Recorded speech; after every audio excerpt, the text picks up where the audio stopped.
I got offers from Imperial, LSE, UCL, Exeter, and Warwick, and I don't think I was some genius applicant. There are definitely some things I did that made a huge difference. So if you're applying this year, here are some tips that you should definitely follow.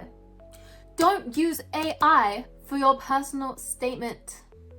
Don't. Even if you use a humanizer, even if you only use a bunch of phrases in different parts, they're still going to catch on to it. They're using the best AI checkers like in the country, so you just can't. And maybe you can use AI to get some ideas, but even then I still don't recommend it because it's going to be ones that everyone's going to be using, and you want to stand out. You want your personal statement to be different. A-level or any other qualification predictions are the most important part of your application because this is what's going to get you into the door of the university. This is what they're going to look at before they even see your personal statement, and if you don't meet the requirements for the university, they're not going to accept you. So if you've already got your predictions and you haven't met the requirements for the university, just don't bother applying because they're going to reject you immediately, and then that's a waste of a space that you could be applying to a university that will accept you. And if you haven't got your A-level predictions yet, they are so important. So please, stay focused, lock in, get a tutor if you must, and just do loads of practice questions until you do better, because it's genuinely the most important thing. And also get a good relationship with your teachers because you might have to beg them for a higher grade. I know I did that a few times. A really important thing is to research all these universities and the courses that you're applying to, because lots of unis like different things. I know LSE is really strong on personal statements, and if they have something that they favor, then you should really put all your effort into that thing. Focus on it. And also make sure you like the course, because if you don't like it, then what, you're going to get in and then drop out? No, I don't think so. Even if you already have a top uni that you really want to get into, then that doesn't mean you should name drop it in your personal statement or just tailor your personal statement to that one university, because that could hinder your chances with all of the others, and you really don't want that. For your personal statement, you really need to get writing that months in advance. And if you don't have any things to put on it, it doesn't have to be that complicated. Sign up for as many competitions as you can and put that on. And if you can get society positions that are related to your course, that's amazing too. I know a lot of people have gotten internships and job shadowings, but that is great, but I didn't have any of that. So if you haven't managed to get it, don't worry. It's not actually that necessary. As long as you show and prove to the university that you're interested in the subject. You can do that by reading books, podcasts, online courses, competitions, like I said. There are so many things you can do. And when you're writing about them, don't just say that you've done them, say what you learned about them and then what that led you to do. And it has to lead you to do something else, to research more into something else and do something else. It's like a flow. It's not just I did this, so let me in. You need to show passion for the subject. And don't use that word because everyone uses that word. And there are lots of small things don't say I think, say I believe. The way you write the stuff you do also matters a lot, and you should be asking your teachers about that. It's another reason why you need to have a good relationship with your teachers, because anyone who teaches a subject that's related to your course, you should definitely get them to check your personal statement and give you tips.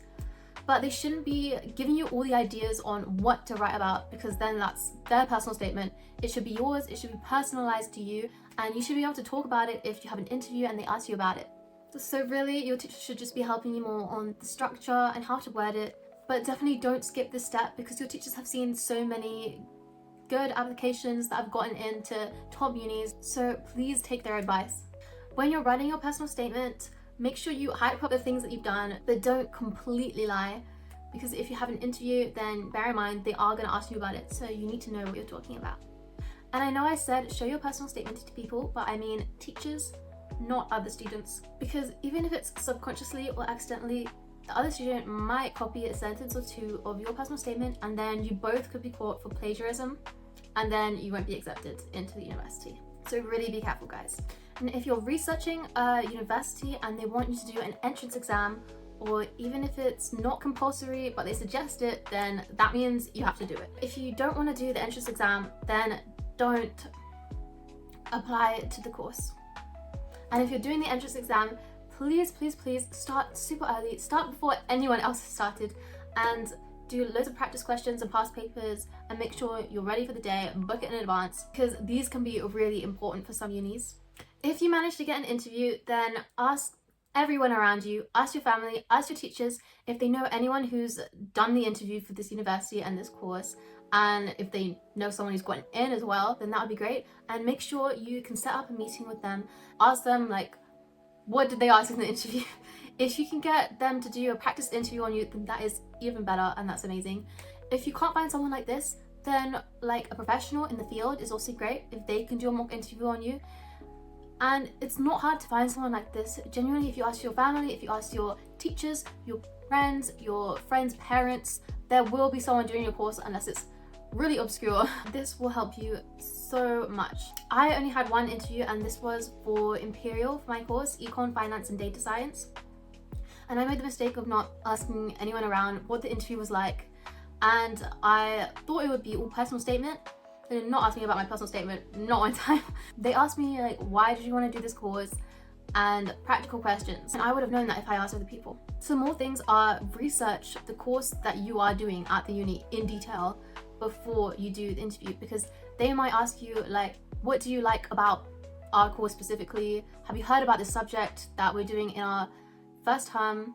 If you have a look at the course structure, then you might want to research a little bit what each thing is. You don't need to be an expert, but if you know a tiny bit about it, like what it is, why that would be interesting for you, then that would be great. In case they ask that question, then it can show that you're really interested in the subject and that you're someone who would actually want to learn there.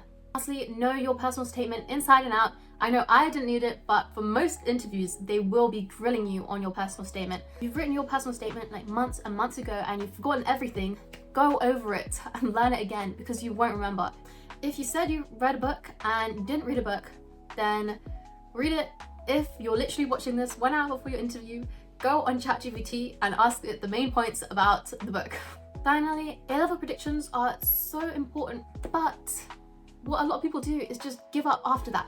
You realize you actually need to get the A-level grades to get in.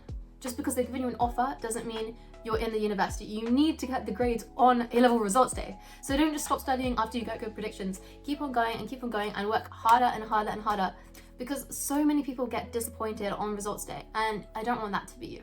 And don't apply to a university just because you think that's going to really help your career, because if you hate it, then you're probably just gonna drop out anyway, and then that's a waste of money. Finally, don't compare yourself to people on TikTok who have gotten like everything they wanted, because you never know. Maybe they had like 20 tutors growing up helping them to get into this top uni. Maybe their parents are massive donators to the university and that had something to do with their decision. So just focus on you and what you can do to help yourself. The biggest thing is that universities don't expect you to know everything already. They just want evidence that you're actually interested in the subject. So if you are, then you're fine. And if you're not, then pretend like you do, please. Anyway, that's all for this video. Thank you for listening, and if you have any questions about my journey or the UCAS application, then leave a comment, and if you like the video, then like and subscribe. Bye!